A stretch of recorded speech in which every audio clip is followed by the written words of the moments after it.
ጸጉር አልፈጠረም። አላህ ኸልቁን ሳለ ተገድል ብሎ ከዛ አፈር ሆኖ ሊሆን ይችላል።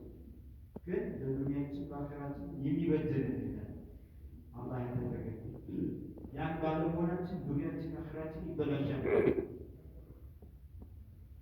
ስለዚህ ከተፈጠረለት ዓላማ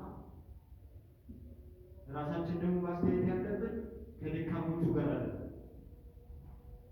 ከደካሞቹ ጋር ካስተያየን ትልቅ ሰው ከማይሰግዱ ሰዎች ጋር ሰጋደ በኸይር ስራ በዒባዳ የበላይ ተመልከት።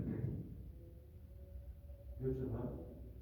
ምንም እንዳልሰራ ይገባሃል። አኼራ ተሰጋደ። በዱንያ ጉዳይ በሀብት ንብረት ምናምን ጉዳይ የበታችን ተመልከት። ያንዳንዴ የማታስታውሳለህ። ስለዚህ ከኛ በፊት የነበሩት አባቶቻችን ከጋዮቻችን ሶሃቦችን ታሪክ ሲሰማ ሌሏል ሩሱሎች አለ ረሱል ሰዋ ሰለም የመጀመሪያ መጨረሻ ተምረዋል።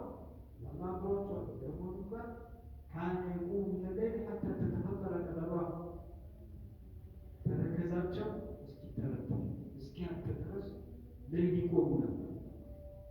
አይሻ ረዲየላሁ ዐንሃ ጭንቅ ሲላት አላህ ምሮታ በቀለን ይላል አላኩን አብን ሸኩራ አላኩን አብን ሸኩራ አላህ ሁሉ ኳለት እኔ አመስገኝ ባሪያው አልሆንም።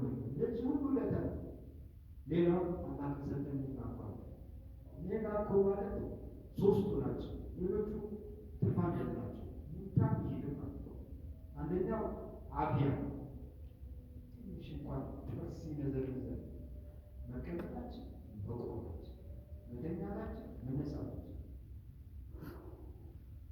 የሆነ ነገር አፍንጫችን ውስጥ ቢገባ አይናችን ውስጥ ቢገባ ይህ አላህ ጠብቆ በሰላም አድርገው ተንቤት ቀላል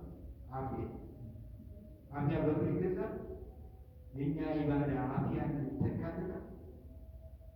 የምንሰራው ስራ አላህ ከሰጠን አብያ አንጻር።